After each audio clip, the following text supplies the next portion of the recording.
Hello and welcome now to week 3. We're looking at cycles and phases of curriculum development and delivery. Okay, for this week we have two discussions and then a major assignment. So this is an important week. The first discussion is on technology and naturalistic curriculum planning. Okay, so what you need to do in this one is to read chapter 8. Okay, you have 5, 6, 7, and 8. The chapters 5, 6, 7, and 8 to read this week. It's a lot, but it's very important to do the readings. Okay, there's 4 chapters and then there's 2 articles, but I really advise to do a lot of reading before you start doing anything this week. Okay, really do read these articles and chapters. Now this one is on for getting you into discussion about what these terms mean: technological process and naturalistic process in curriculum planning. Okay, and you cite a source. Cite the chapter that you read, and then find another source to back it up. And then remember, 80% of your grade is your first response, and 20% is replying to someone else. Okay. And then the discussion on Saturday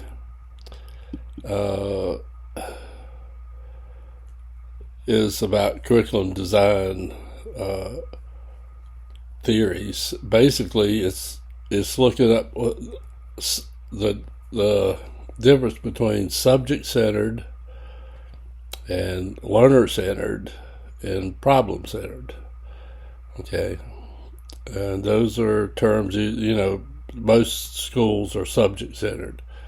Okay. Student-centered, learner-centered, that sort of thing. And then there is a problem-centered that's basically more based on problem solving and whatnot as an approach, but it uses learner-centered techniques. But anyhow, this is a really good discussion on what we're doing and can we move from one to another, and do we want to? This, but you need to think about what a subject-centered curriculum means. Do we want it? Is that the problem? Could be. The summative assessment here is it's 160 points. There's a rubric with this one. It's 10 to 12 slides. Okay, you're going to create a video.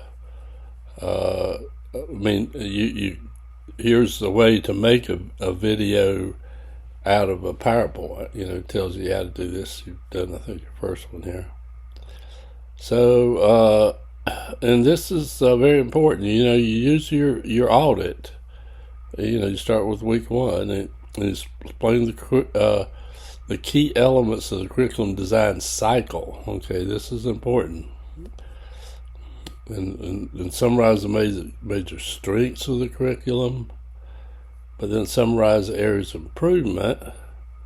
Okay, and then explain the instructional model currently being used, pros and cons. Okay, then summarize improvements that should be made to the curriculum based on the results of the audit. Consider impact of these changes on assessment, and then recommend developmental theories and models that used to improve curriculum assessment, and then suggest training and resources. Okay, so this is pretty straightforward, but it needs to be, use your notes, use your details, give me good detailed information. Remember, when I used the rubric, I'd look at, did you thoroughly do this, or did you just do it? So if you just did it, you might get 80 points or 85, but if you do it more thoroughly, you might get 90 And if you did it very thoroughly, you could get up to 100 full credits. See? So you have to, look at the rubric and think about what you're doing, and do you think you thoroughly have done, these things. Okay, so that's it for the week. And then the learning materials, like I said, you have 4 chapters, and then there's 2 articles to read. And don't skip over these articles, and don't just skim through, there's some parts of the chapter you have to read thoroughly or anything, but you know what I mean. You need to read the chapters and the articles first. I mean, I'm really big on reading. This is what online courses are about, is you have to read and follow the directions. Okay, so if you have any questions about anything, anytime, okay, be sure to ask, because I'll help you out. I'll have no problems with answering questions and stuff. Okay, so you have a good week. All right, bye.